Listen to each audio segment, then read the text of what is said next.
ஒரு குடும்பம் வந்து நின்னு எங்களை அவமானப்படுத்துதே. இதுக்கெல்லாம் நாங்க தகுதியானவங்களா? சொல்லுங்க, நாங்க தகுதியானவங்களா? அவமானமா இருக்கு. சும்மா ஒண்ணு அந்த ஆளுக்கு ஹார்ட் அட்டாக் வரல. அதான் பண்ண தப்பு. அப்படி என்கிட்ட இருந்து வேணா அந்த குடும்பத்தை மறைச்சிருக்கலாம். ஆனா அந்த ஆண்டவன் கிட்ட இருந்து மறைக்க முடியுமா? அதான் கொண்டுட்டு போயிட்டான்.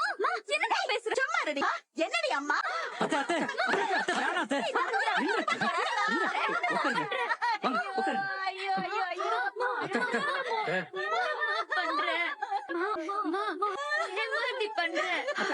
என்ன அத்தை நீங்க எப்படி எல்லாம் பண்றீங்க? இதெல்லாம் தெரிஞ்சதுக்கு அப்புறமும் இந்த உசுறு போக மாட்டேங்குதே மாப்பிள்ள. ஏன் இப்படிலாம்? ஊரெல்லாம் சந்தானத்துக்கு 2 பொண்டாட்டின்னு தெரிஞ்சிருக்குமே. 2 பொண்டாட்டில ஒருத்தியா நானு? ஐயோ, அழாதீங்க. அத்தை, அத்தை.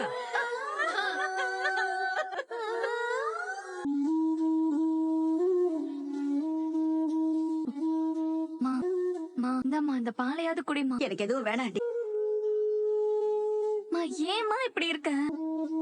மாதிரி நடந்துக்க தோணுச்சு. இவ்வளவு நேரம் என் அம்மா இருந்தாங்க. அவங்க முன்னாடி நான் அழக்கூடாதுன்னு ரொம்ப கவனமா இருந்தேன். அவரால எப்படி எங்களை ஏமாத்த முடிஞ்சது? இப்ப கூட இதனால நம்ப முடியலங்க. எனக்கே இப்படின்னா அம்மாக்கு எவ்வளவு வலியா இருக்கும். கஷ்டம் தான் இல்ல. பாவம் என் அம்மா. அவரை தவிர அவங்க வாழ்க்கையில எதுவுமே இருந்தது இல்ல. காலையில எழுந்திருச்சா எங்களை கவனிக்கிறது, எங்களுக்கு தேவையானதை பண்றதுன்னு இருப்பாங்க. அந்த ஆள் இங்க இல்லனாலும் அவரோட 4 பொண்ணுங்களுக்கும் அவர்தான் ஹீரோ.